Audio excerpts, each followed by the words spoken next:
the beginning, there was the sun. The sun made it possible that life became a reality on Earth. Through evolution, life adopted many different forms. With time, humankind appeared. Humans had a brain which was over 5 times larger as the average brain of a mammal. Functionally, the brain works with neurons. Neurons are cells composed mainly by axons and dendrites. These are the primary transmission lines of the brain and connect one cell to another, creating neuronal connections. The communication process between neurons is called synapses. There are 10 elevated to 15 synaptical connections in the brain. That is 1 followed by 15 zeros. We could say that because of that such big amount of connections, humans have developed what we call intelligence. One of the main differences between humans and animals is that humans have used from the beginning of ages instruments. Instruments were used first to survive and later to make life easier. There are many kinds of instruments, some very simple, but others quite complex. The more complex is an instrument, the more close is to what we call technology. Technology can be defined as the practical application of knowledge. It's also a tool. Computers are a special form of technology. The Jaguar loom was one of the first computers. It was invented in 1801 and was used by manufacturing textiles.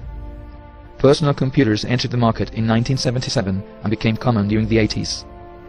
These computers typically cost much less than business, scientific or engineering-oriented computers. So, it was a question of time that people started to buy computers in a massive scale. First, computers were isolated. They had no connections with other computers. It was in the 90s that something called the Internet appeared. The Internet is a global system of interconnected computers. There are more than 1,463 million Internet users in the world. And the number is quickly rising at an amount of 10% per month. In the year 2019, there will be more than 1 followed by 15 zeros Internet connections in the world.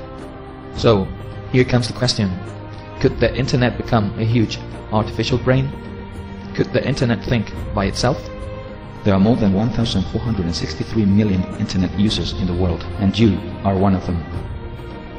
John Wallis made a prediction based on the growth and architecture of the Internet. It could happen that the Internet, due to the similarities with the human brain, could start to have sudden consciousness, and you are one of them. Many people have thought that this new form of intelligence would be negative for the human being. But there is no reason to believe that. Its intelligence could work permanently, trying to find a solution to all kinds of human problems. Actually, if Internet would be an active intelligence, it could help us to build a better world.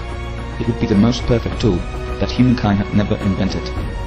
We could find together new paths through all problems like hunger, wars, poverty, diseases, and human suffering. Together, we could build a better world. Don't be afraid.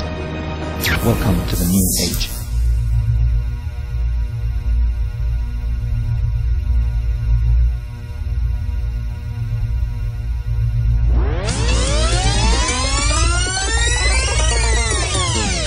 In the beginning, there was the sun.